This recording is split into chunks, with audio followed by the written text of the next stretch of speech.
Bonjour tout le monde. Eh bien, aujourd'hui, j'avais envie de vous parler d'un sujet assez particulier que j'ai rencontré avec une cliente récemment, qui est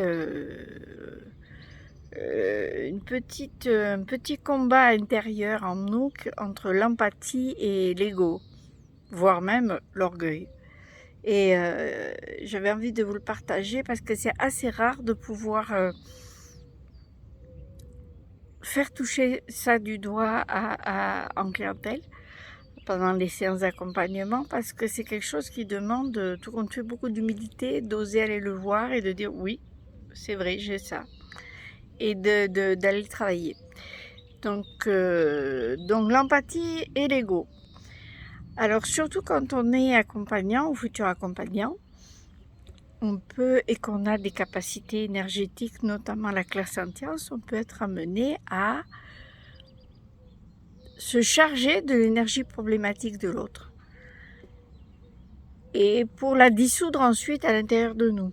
C'est un système qui est un peu hasardeux, non pas qu'il ne marche pas, mais qu'il est très fatigant, très épuisant, et en plus il y a des moyens tellement plus simples sans que ça passe par notre propre corps que pourquoi s'embêter, quoi. Et donc j'ai travaillé ça avec cette cliente qui s'est rendu compte qu'elle faisait ça, du coup que ça lui créait une forme d'agitation énergétique par laquelle n'importe quel type d'énergie pouvait passer, même sans qu'elle l'ait invité, et que ça la rendait très vulnérable, mais qu'en même temps ça nourrissait son orgueil d'être si empathique. Donc voilà, on peut être tout à fait empathe et très orgueilleux d'être empathique et d'être empathe, d'avoir cette compétence-là. Et ça me semblait important de vous parler de ça aujourd'hui parce que c'est un biais de perception du monde qui peut être très déformant et très piégeux. Voilà, donc ce piège-là, il est, il est, il est dangereux pour tous les dangers énergétiques qu'il comporte, et il est dangereux pour soi-même, et il est inutile, qui plus est. Donc si vous arrivez à voir en vous que votre empathie, vos compétences énergétiques, intuitives, tout ça, vous amène à ressentir de l'orgueil, allez voir ce que ça nourrit.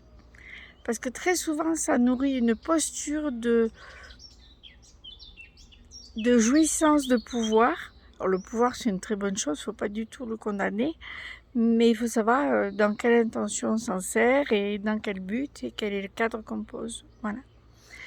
Donc j'avais envie de vous faire cette courte vidéo pour vous partager cette toute petite fenêtre par laquelle nous avons pu entrer, ma cliente et moi, pour aller travailler ça et libérer ça, parce que du coup elle a récupéré plein d'énergie pour elle, et, et, et, et aussi des bonnes manières de centrage. Voilà.